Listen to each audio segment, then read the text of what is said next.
The chapter that began with persecution, imprisonment, and the sword closes with a simple yet unstoppable truth. The word of God grew and multiplied. While Herod lifted himself in pride and fell under judgment, the gospel continued its steady advance, untouched by the threats of men. Earthly power rose and collapsed, but the word of the Lord only increased, spreading from heart to heart and city to city with a life no ruler could silence. What seemed fragile in the eyes of the world proved unbreakable in the hands of God. Every attempt to hinder the church became another testimony of his faithfulness, and every trial that threatened to stop the work only served to magnify his greatness when deliverance came. In this quiet but powerful closing, Barnabas and Saul finished the ministry they had taken to Jerusalem, fulfilling the service entrusted to them. Their return marked not an ending, but the beginning of a greater work God was shaping.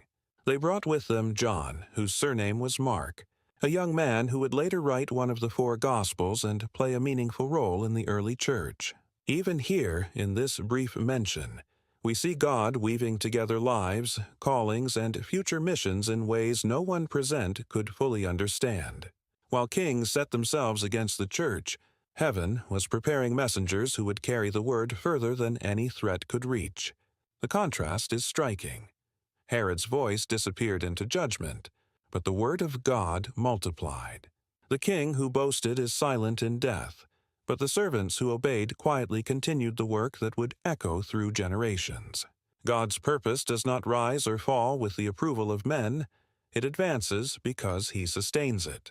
And those who walk faithfully in his calling, whether in great moments or small steps, become part of a story far larger than themselves. The word of God still grows in places where opposition seems the strongest, and his servants still carry it forward in ways unseen and unexpected. Kingdoms fade, rulers fall, but the word of the Lord endures and multiplies in every generation.